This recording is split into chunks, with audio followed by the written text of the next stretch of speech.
गौरी देवी राजकीय महिला महाविद्यालय में बीएससी भाग द्वितीय की छात्राओं का स्वागत है। बच्चों, बीएससी पार्ट सेकंड का पेपर सेकंड हम लोग पढ़ रहे थे। मैं डॉक्टर वीएन पांडे आज आपसे चर्चा करूंगा कि शरीर के तापमान का नियंत्रण किस प्रकार से किया जाता है। बच्चों,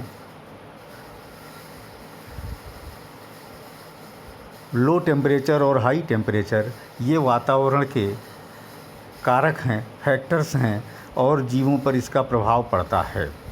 सबसे पहले देखते हैं कि अधिक तापमान या कम तापमान का क्या प्रभाव पड़ता है जीवों पर।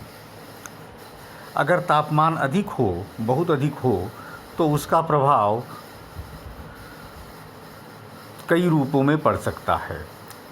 जो शरीर में प्रोटीन उपस्थित हैं, प्रोटीन्स का कोआगुलेशन हो सकता है और इसके कारण जो एंजाइम्स हैं, क्योंकि एंजाइम भी प्रोटीन होते हैं, एंजाइम निष्क्रिय हो सकते हैं। तो प्रोटीन्स का निष्क्रिय होना और एंजाइम्स का निष्क्रिय होना ये बहुत बड़ा प्रभाव है उच्च तापमान का। इसी तरह से हम जानते हैं कि कोशिका झिल्लियाँ लिपिड और प्रोटीन की बनी हुई होती हैं, वसा और प्रोटीन की।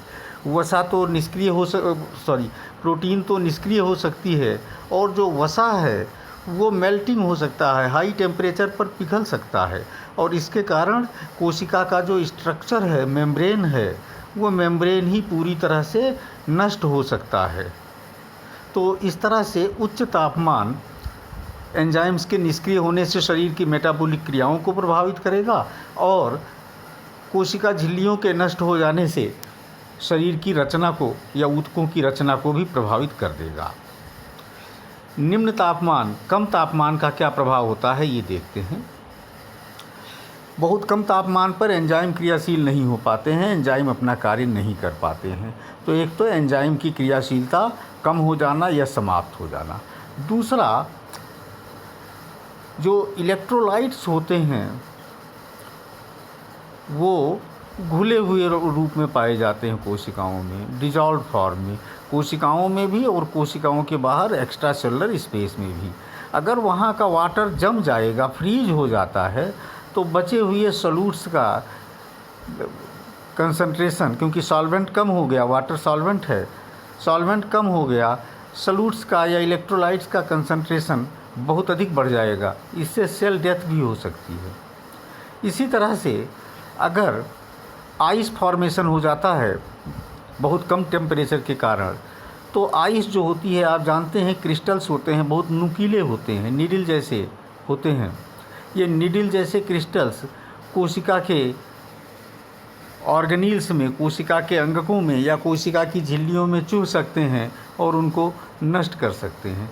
इसी तरह से अगर बहुत लो टेम्परेचर हो तो कोशिका झिल्लियों में जो वसा पाया जाता है वो वसा भी फ्रीज हो सकता है और वो प्रोटीन से अलग हो सकता है।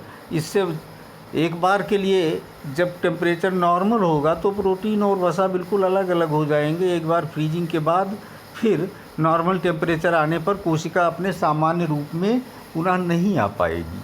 तो इस तरह से हम देख सकते हैं कि चाहे टेम्परेचर बहुत लो हो चाहे बहुत हाई हो, दोनों ही स्थितियां कोशिकाओं के लिए हानिकारक होती हैं। सामान्य तौर पर 10 डिग्री सेल्सियस से 45 डिग्री सेल्सियस तक, 10 से 45 डिग्री सेल्सियस तक का टेम्परेचर जंतुओं के जीवित रहने के लिए उचित तापमान माना जाता है और इसी रेंज को बायोकाइनेटिक जोन कहते हैं। बायोकाइनेटिक वो जोन है, तापमान का वो रेंज है जिसमें जंतु सामान्य तौर पर जीवित रह सकते हैं। दो प्रकार के जंतु पाए जाते हैं। तापमान को सहन करने की दृष्टि से, तापमान के प्रति सहनशीलता की दृष्टि से दो प्रकार के जंतु पाए जाते हैं। पहले थर्मोकन्फॉर्मर या इन्हीं को पॉइकिलोथर्मिक कहते हैं या इन्हीं को कोल्ड ब्लडेड या शीत रक्त वाले जीव कहते हैं। थर्मोकन्फॉर्मर, पॉइकिलोथर्म या कोल्ड ब्लडेड एनिमल्स, ये वो जीव हैं जिनके शरीर का तापमान वातावरण के तापमान के साथ घटता बढ़ता है। इन जंतुओं के शरीर में अपने वातावरण को निर्धारित स्तर पर रखने की क्षमता नहीं होती है। जंतु जगत में पक्षियों और स्तनधारियों को छोड़ करके बाकी सभी जीव इसी तरह के वर्ग में आते हैं। उनके शरीर का तापमान, वातावरण गर्म हुआ तो शरीर भी गर्म होगा, वातावरण ठंडा हुआ तो शरीर भी ठंडा हो जाएगा। ऐसे जंतुओं को अपने अनुकूलन के रूप में या तो वो हाइबरनेट करते हैं या एस्टिवेशन करते हैं गर्मियों और सर्दियों से बचने के लिए। हाइबरनेशन और एस्टिवेशन के द्वारा ये कहीं सुरक्षित जगह पर कुछ दिनों तक अपनी मेटाबॉलिक क्रियाओं को रोक करके या बहुत ही सीमित करके पड़े रहते हैं और वातावरण अनुकूल होने पर फिर सक्रिय हो जाते हैं। तो ये हुए पाइक्लोथर्मिक या शीत रुधिर वाले जीव। दूसरे प्रकार के जंतु थर्मोरेगुलेटर कहलाते हैं। इन्हीं को होम्योथर्मिक एनिमल भी कहते हैं, इन्हीं को वार्म ब्लडेड एनिमल्स भी कहते हैं। जंतु जगत में पक्षी और स्तनधारी इसी समूह में आते हैं। ऐसे जंतुओं में अपने शरीर का तापमान स्थिर रखने की क्षमता होती है, मैकेनिज्म होती है, जिसके कारण वातावरण में कोई भी परिस्थितियां हों, ये अपने शरीर का तापमान स्थिर रखते हैं और वर्ष पर्यंत सक्रिय रहते हैं। जबकि जो कोल्ड ब्लडेड एनिमल्स हैं या थर्मोकन्फॉर्मर्स हैं, उनकी सक्रियता सीमित हो जाती है। अधिक गर्मी या अधिक सर्दी में वो सक्रिय नहीं रह पाते हैं। तो अब हम देखते हैं कि जो होम्योथर्मिक जंतु हैं, या हम यहाँ स्पेसिफिक मनुष्य की बात करेंगे कि मनुष्य में शरीर के तापमान को नियमित रखने के लिए कौन कौन सी विधियाँ प्रयुक्त होती हैं। हम जानते हैं कि मनुष्य के शरीर का सामान्य तापमान 37 डिग्री सेल्सियस या 98.6 डिग्री फ़ारेनहाइट होता है। ये जो वैल्यूज़ हैं ये सामान्य तापमान की हैं। अगर मुख से ये तापमान लिया जाए तो, अगर यही तापमान गुदा से या रेक्टम से लिया जाए तो ये 1 डिग्री सेल्सियस 1 डिग्री सेल्सियस अधिक भी हो सकता है। ये जो वैल्यूज़ हैं 37 और 98.6 ये स्थिर नहीं हैं, परिवर्तनशील हैं। मॉर्निंग में अगर देखेंगे तो ये 1 डिग्री नीचे हो सकता है और इवनिंग तक होते होते ये थोड़ा ऊपर भी जा सकता है। ये 96 से लेकर के 99 तक की रेंज बन सकती है और इंडिविजुअल वेरिएशंस भी पाए जा सकते हैं। दिन में मेटाबॉलिक एक्टिविटीज़ तेज़ रहती हैं, इसलिए शाम तक तापमान बढ़ जाता है। तो ये एक रेंज है, हर इंडिविजुअल में थोड़ा बहुत वेरिएशन इसमें हो सकता है, लेकिन तापमान को इसी रेंज में फिक्स रखा जाता है। एक बात और है, अगर त्वचा पर तापमान देखें तो कम मिलेगा और अंदर के ऊतकों में जाएं, जैसे जैसे गहराई पर जाएंगे तो तापमान अधिक मिलेगा। इसका कारण यह है कि त्वचा निरंतर वातावरण के संपर्क में रहती है और यहाँ से वाष्पीकरण की क्रिया होती रहती है। किस प्रकार से नियंत्रित किया जाता है तापमान को, जो रेंज बताई उसी रेंज में तापमान को कैसे स्थापित रखा जाता है ये देखते हैं।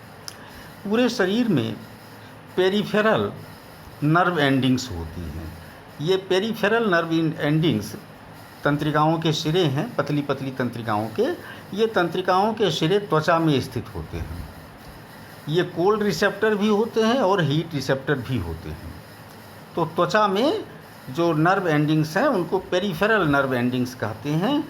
ये त्वचा में स्थित हैं और वातावरण के तापमान का, सर्दी और गर्मी का संवेदना ज्ञात करते हैं, प्राप्त करते हैं। दूसरे प्रकार के सेंट्रल न्यूरॉन्स होते हैं जो हाइपोथैलेमस में स्थित होते हैं। वो केंद्रीय न्यूरॉन हैं, त्वचा द्वारा संवेदना वहाँ पहुँचाई जाती है केंद्रीय न्यूरॉन्स तक तंत्रिकाओं के द्वारा। ऐसी तंत्रिकाएं अफरेंट कोशिकाएं या सेंसरी नर्व्स कहलाती हैं, जो संवेदना को हाइपोथैलेमस में पहुँचाती हैं।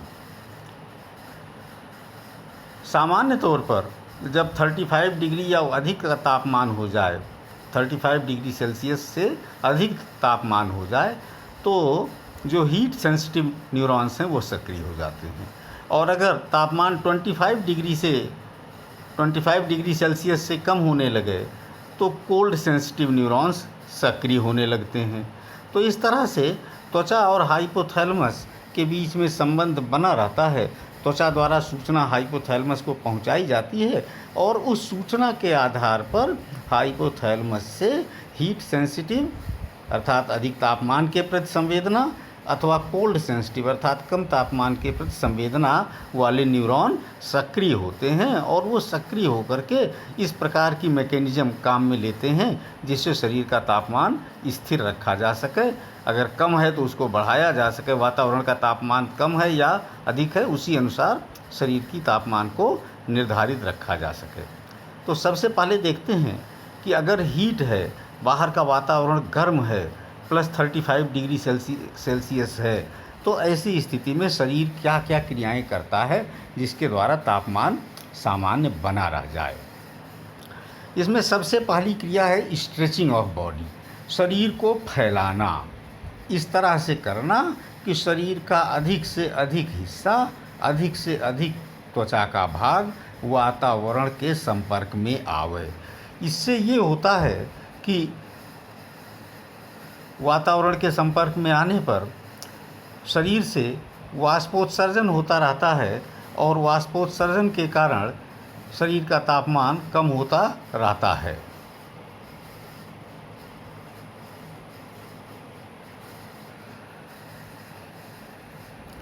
तो एक तो हुआ स्ट्रेचिंग ऑफ बॉडी, दूसरा है ब्रीदिंग का रेट, सांस लेने की क्रिया, सांस लेने और छोड़ने की क्रिया तेज हो जाती है। क्यों? क्योंकि फेफड़े से, लंग्स से हवा बाहर निकलती है और लंग्स से जो इवेपोरेशन की क्रिया है, पानी को बाहर निकालने की क्रिया, इसके कारण शरीर का तापमान कम होता है। तो ब्रीदिंग तेज हो जाना दूसरा स्टेप है। तीसरा स्टेप है जिसको कहते हैं इनसेंसिबल पर्सपायरेशन, अर्थात अनजाने में हमें पता नहीं लगता है और शरीर के पूरे त्वचा से जल का वाष्पोत्सर्जन होता रहता है। ये सामान्य प्रक्रिया है, निरंतर चलती रहती है और इससे शरीर का तापमान कम होता रहता है। अगर बाहर का तापमान अधिक है तो ये क्रिया तेज हो जाएगी और बाहर का तापमान कम है तो ये क्रिया थोड़ा मंद हो जाएगी, लेकिन ये पर्सपायरेशन की क्रिया, इवेपोरेशन की क्रिया निरंतर चलती रहती है शरीर के तापमान को कम करने के लिए। और अगली सबसे महत्वपूर्ण क्रिया है स्वेटिंग या पसीना होना। हमारे शरीर की त्वचा में 2 मिलियन से 4 मिलियन तक अर्थात 20 से 40 लाख तक की संख्या में डर्मिस के भाग में ये ग्रंथियाँ होती हैं, ट्यूबुलर ग्रंथियाँ होती हैं।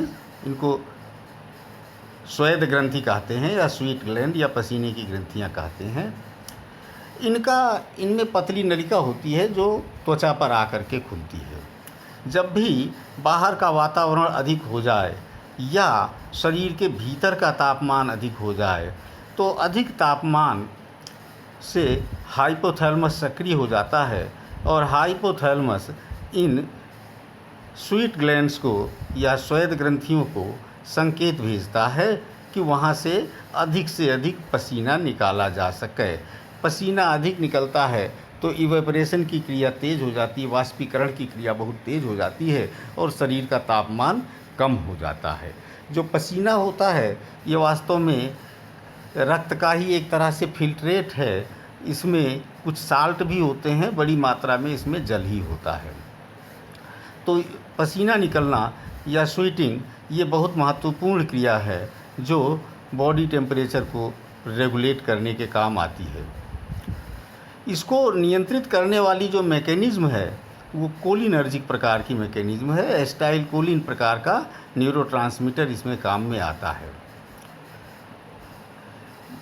जैसा मैंने बताया, चाहे बाहर का तापमान अधिक हो तब भी पसीना हो सकता है और इंटरनल हीट अगर हो, इंटरनल हीट कब उत्पन्न हो सकती है?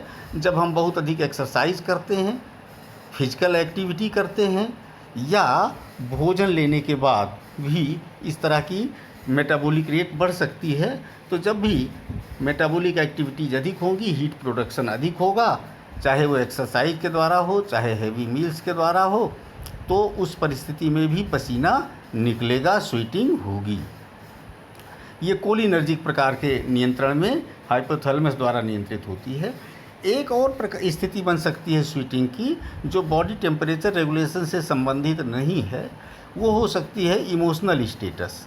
अगर भय उत्पन्न हो रहा है, डर लग रहा है, या इस तरह की कोई आपात परिस्थितियाँ उत्पन्न हो रही हैं, तो ऐसी स्थिति में भी पसीना होता है, लेकिन वो एड्रेनलिन के द्वारा प्रेरित होता है। वो कोलिनर्जिक पाथवे नहीं है, वो एड्रेनलिन नाम के हार्मोन के द्वारा प्रेरित पसीना है।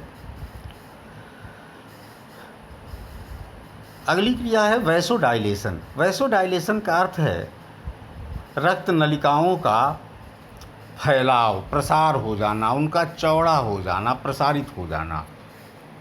हाइपोथैलेमस द्वारा ये क्रिया भी नियंत्रित की जाती है। जो रक्त की नलिकाएं त्वचा में स्थित होती हैं, त्वचा के ठीक नीचे होती हैं, उनको डायलेट कर दिया जाता है।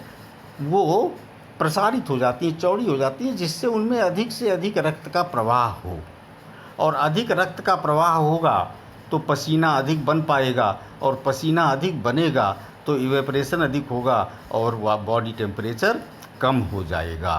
तो ये प्रक्रिया है वैसोडाइलेशन, रक्त नलिकाओं के फैलाव की या प्रसारित होने की प्रक्रिया, जिससे कि बॉडी का टेम्परेचर कम हो सके, पसीना अधिक बन सके, पसीना अधिक निकल सके। तो ये विभिन्न क्रियाएं आपको बताई, जो कि अगर तापमान अधिक होगा तो शरीर इन क्रियाओं के द्वारा तापमान को सामान्य स्थिति में लाएगा। अगर तापमान, बाहर का वातावरण का तापमान कम हो गया, अर्थात शीतकालीन मौसम है, ठंडा मौसम उत्पन्न हो गया, तब शरीर क्या करेगा ये देखते हैं। ऐसी स्थिति में दो प्रकार की व्यवस्थाएं हो सकती हैं। एक, शरीर में जो ऊष्मा उपलब्ध है उसको बचाना, बाहर ना जाने देना, और दूसरा, शरीर में अधिक ऊष्मा या गर्मी उत्पन्न करना। तो शरीर में गर्मी उत्पन्न करना और शरीर की गर्मी को बचाए रखना, इन दोनों क्रियाओं से सर्द या ठंडे वातावरण से निपटा जा सकता है, उससे को फेस किया जा सकता है। तो दोनों क्रियाएं देखते हैं। सबसे पहला, कंजर्वेशन ऑफ हीट, शरीर की गर्मी को बचाए रखना। किस तरह से बचाए रख सकते हैं, क्योंकि बाहर का वातावरण ठंडा है और शरीर की गर्मी बनी रहनी आवश्यक है। कैसे बची रह सकती है देखते हैं। सबसे पहली क्रिया है कि इस प्रकार से बॉडी का ओरिएंटेशन किया जाए, शरीर का इस प्रकार से एडजस्ट किया जाए कि शरीर का कम से कम सरफेस वातावरण के संपर्क में आवे। तो जब सर्दी होती है तो हम क्या करते हैं, हाथ पैरों को सिकोड़ लेते हैं, सिकुड़ करके बैठ जाते हैं। बिल्कुल सिकुड़ करके बैठने का अर्थ यही है कि जिससे वातावरण के संपर्क में शरीर का कम से कम भाग आवे, और इससे जितना कम भाग वातावरण के संपर्क में आएगा उतनी कम गर्मी शरीर की वातावरण में पहुंचने पाएगी, अधिक से अधिक गर्मी बची रहेगी शरीर में। तो ये पहली प्रक्रिया है जो बिहेवियर से संबंधित है, बिहेवियरल मैकेनिज्म है कि ऐसा शरीर को एडजस्ट कर लेना, व्यवहार से, बिहेवियर से ऐसा ओरिएंट कर लेना, इस तरह से बैठना उठना या जो भी करना है कि शरीर का कम से कम भाग वातावरण के संपर्क में आवे। पैरों को सिकोड़ लेना, हाथों को सिकोड़ लेना, सिकोड़ करके बैठ जाना, ये सब क्रियाएं आप सामान्य तौर पर देखते हैं। दूसरी क्रिया है पाइलो इरेक्शन, जिसको कहते हैं शरीर पर जो बाल स्थित है इन बालों का खड़े हो जाना। जब अधिक सर्दी होती है तो शरीर के रोंगटे या बाल खड़े हो जाते हैं। इससे ये होता है कि उन बालों के बीच बीच में हवा ट्रैप हो जाती है, हवा वहाँ उसके बीच में भर जाती है और वो बाहर नहीं निकल पाती है।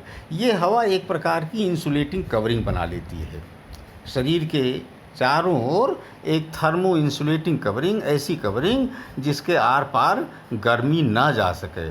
तो इस कवरिंग होने के कारण शरीर की गर्मी बाहर निकल करके वातावरण में नहीं जाने पाती है। तो ये है बालों का खड़े हो जाना या पाइलो इरेक्शन। अगला कदम है वैसोकॉन्स्ट्रिक्शन। जो रक्त की नलिकाएं त्वचा में स्थित हैं उनमें कॉन्स्ट्रिक्शन हो जाएगा, संकुचन हो जाएगा, अर्थात उनमें रक्त का प्रवाह कम कर दिया जाएगा। इसकी मैकेनिज्म थोड़ा कॉम्प्लिकेटेड है, यद्यपि हाइपोथैलेमस से ही नियंत्रित है, लेकिन शरीर के अलग अलग भागों में ये अलग अलग प्रकार से प्रभावित होती है। शरीर के जो भाग कवर्ड हैं, जो ढके हुए हैं, वहाँ तो वैसोकॉन्स्ट्रिक्शन हो जाता है और रक्त का प्रवाह वहाँ कम कर दिया जाता है। लेकिन शरीर के जो भाग एक्सपोज्ड हैं, खुले हुए हैं, जैसे चेहरा है, ये खुला हुआ है अगर, तो ऐसे स्थानों पर वैसोडाइलेशन होता है, अर्थात वहाँ रक्त के प्रवाह की मात्रा बढ़ा दी जाती है ताकि उन स्थानों पर गर्मी बनी रहे, वहाँ कोल्ड का स्ट्रोक न उत्पन्न हो जाए, सर्दी के कारण वहाँ की प्लाज्मा झिल्लियाँ या वहाँ के ऊतक नष्ट ना होने पावें।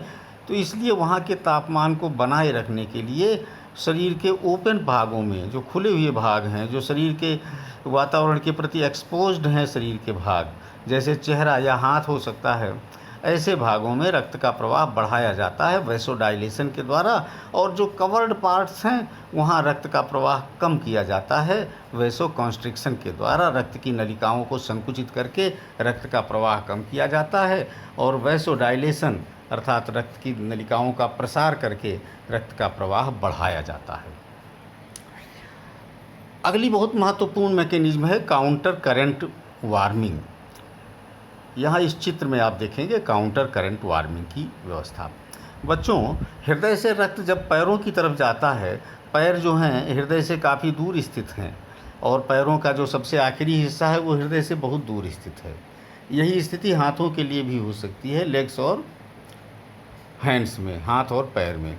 रक्त वहाँ तक जब पहुँचता है तो पहुँचते पहुँचते आर्टरीज़ के द्वारा पहुँचता है। यहाँ आप देखेंगे तो ये दाहिनी तरफ मैंने आर्टरी बनाया हुआ है, धमनी बनाया हुआ है। जो रक्त 37 डिग्री सेल्सियस पर चला था हृदय से, उसका टेम्परेचर 37 डिग्री सेल्सियस था, जैसे जैसे वो हृदय से दूर जा रहा है उसका तापमान कम होता चला जा रहा है। आप देख रहे हैं 35 हो गया, 32 हो गया, उसके नीचे 30 आ गया, और शरीर के पैर के बिल्कुल निचले हिस्से में जहाँ रक्त की नलिकाएँ कैपिलरीज, बहुत पतली नलिकाएँ पाई जा रही हैं, इन पतली नलिकाओं तक पहुँचते पहुँचते 28 डिग्री सेल्सियस ये तापमान बन गया। अब जो तापमान हृदय में 37 था वो पैरों तक पहुँचते पहुँचते 28 या 30 या इस तरह की लेवल पर, या 32 जैसा भी है, कम हो गया। वातावरण कितना ठंडा है इस पर निर्भर करता है। अगर वातावरण फ्रीजिंग टेम्परेचर हो तो ये 25 डिग्री सेल्सियस तक भी रक्त का तापमान पहुंच सकता है पैरों तक पहुंचते पहुंचते। अब यहाँ आप देख रहे हैं कि पतली नलिकाएं हैं, कैपिलरीज हैं, जिनमें होकर के रक्त ऊतकों में पहुँच रहा है और वापस वेन के द्वारा, शिरा के द्वारा फिर से हृदय की तरफ ले जाया जा रहा है। व्यवस्था इस प्रकार की होती है कि ये धमनी और शिराएँ एक दूसरे के पास स्थित होती हैं। धमनी में गर्म रक्त है, जैसा आप देख रहे हैं ऊपर 37 डिग्री का है, 35 डिग्री का है। जैसे जैसे ऊपर जाएंगे रक्त, अधिक तापमान वाला रक्त दिखाई देगा, गर्मी में देगा इस धमनी में। तो जैसे जैसे ऊपर जा रहे हैं धमनी में रक्त का तापमान अधिक दिखाई दे रहा है। शिरा और धमनियाँ बिल्कुल आसपास स्थित होती हैं। इसके कारण जैसे जैसे इस शिरा में रक्त ऊपर चढ़ता है, बगल की धमनी की गर्मी इसको मिलती रहती है। ठीक बगल में इसके आर्टरी या धमनी स्थित है, इस आर्टरी की गर्मी इस वेन को मिलती रहती है और इस आर्टरी की गर्मी से इस वेन में रक्त का तापमान बढ़ता है। तो जहाँ देखें आर्टरी में 32 तापमान है, वहाँ देखें वेन में भी वहाँ तक पहुँचते पहुँचते वही तापमान हो गया। जैसे जैसे ये रक्त ऊपर बढ़ता है, बगल के आर्टरी के रक्त के बराबर ही इसका तापमान होने लगता है, क्योंकि इस आर्टरी से इसको गर्मी मिलती रहती है। और इस तरह से जब ये सबसे ऊपर पहुंचा, आप देखें तापमान बढ़ते हुए हृदय तक पहुंचते पहुंचते ये फिर सामान्य तापमान तक पहुंच गया। ऐसा इसलिए आवश्यक है कि अगर 28 डिग्री सेल्सियस या 30 डिग्री सेल्सियस वाला रक्त हृदय में पहुंचा दिया जाए तो ये हृदय के लिए बहुत घातक होगा, बहुत हानिकारक हो जाएगा। इसलिए ऐसी व्यवस्था की गई है कि धमनियाँ और शिराएँ, आर्टरीज और वेंस एक दूसरे के आसपास स्थित होती हैं और आर्टरीज द्वारा वेंस को गर्मी मिलती रहती है। जैसे जैसे वेन में ऊपर, शिरा में ऊपर रक्त चढ़ता है, बगल की आर्टरी से वो गर्मी प्राप्त करके उसके बराबर का तापमान बनाता हुआ हृदय तक पहुँचते पहुँचते सामान्य तापमान में होकर के ही हृदय में पहुँचता है, जिससे हृदय को कोई हानि नहीं होने पाती है। इस व्यवस्था को counter current mechanism of blood warming, रक्त को गर्म करने की काउंटर करंट मैकेनिज्म कहते हैं। ये इस चित्र में बनाया गया है, आप देख लेंगे। तो ये हमने बात की कि किस तरह से शरीर की गर्मी को बचाए रखा जाए। अब बात करते हैं कि एक्टिव प्रोडक्शन ऑफ हीट, अगर बाहर का वातावरण बहुत ठंडा है तो शरीर में गर्मी उत्पन्न कैसे की जाए, ये देखते हैं। इसका एक बहुत महत्वपूर्ण तरीका है शिवरिंग या कँपकपी आना।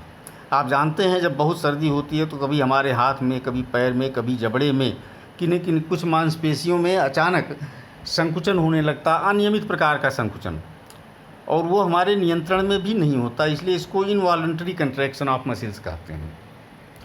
तो जब बहुत अधिक सर्दी होती है तो मांसपेशियों का समूह अपने आप ही संकुचित होने लगता है और इस कंट्रैक्शन के कारण गर्मी उत्पन्न होती है, ऊष्मा उत्पन्न होती है, जो शरीर के तापमान को मेंटेन करने के काम आती है। तो ये सर्दी से बचाव का एक तरीका है कँपकपी होना और या शिवरिंग हो जाना, और ये तंत्रिकीय क्रियाओं के द्वारा नियंत्रित की जाती है।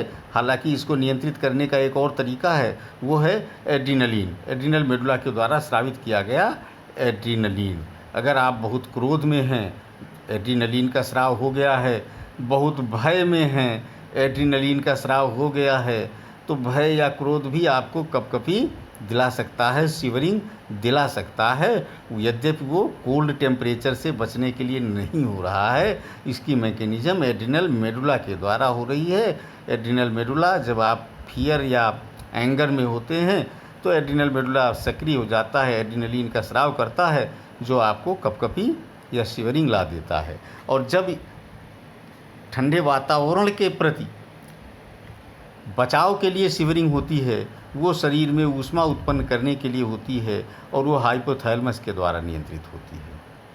तो इस तरह से शिवरिंग बहुत महत्वपूर्ण एक्टिविटी है, हाइपोथैलेमस के द्वारा नियंत्रित, जिसके द्वारा शरीर का तापमान बढ़ाया जाता है, शरीर में गर्मी या ऊष्मा उत्पन्न की जाती है। इसी प्रकार से शरीर में ऊष्मा उत्पन्न करने का एक और तरीका है बेसल मेटाबॉलिक रेट का बढ़ाना। मेटाबॉलिज्म, शरीर में भोज्य पदार्थों के जारण आदि की क्रियाएं मेटाबॉलिज्म कहलाती हैं। तो मेटाबॉलिज्म बढ़ जाने से ऊष्मा का निर्माण या हीट का प्रोडक्शन बढ़ जाता है और ये शरीर को गर्म रखने के काम आता है। तो इस प्रकार से आपने शिवरिंग और increase in basal metabolic rate, कँपकपी आना और शरीर के सामान्य मेटाबॉलिक दर को बढ़ा देना, ये दोनों क्रियाएं आपने देखी जो कि ऊष्मा के शरीर में उत्पादन का काम कर रही हैं, शरीर में ऊष्मा उत्पादित हो रही है। और इसके ऊपर आपने वो क्रियाएं देखी थी जो शरीर की ऊष्मा को बचाए रखने के काम आती हैं। इसके पहले आपने देखा था कि गर्मी के प्रति शरीर का क्या रिस्पांस होता है, ये क्रियाएं आपने देखी थी। तो इस तरह से ये बॉडी टेम्परेचर रेगुलेशन की विभिन्न गतिविधियाँ, विभिन्न मैकेनिज्म या विभिन्न क्रियाएँ आपको बताई हैं। आशा है आप समझ गए होंगे। किसी प्रकार का कोई भी अगर इसमें डाउट्स हों, समझ में नहीं आया हो, तो आप मुझे बताएंगे। मेरे व्हाट्सएप नंबर पर बता सकते हैं या मुझे टेलीफ़ोन करके भी बता सकते हैं। थैंक यू बच्चों।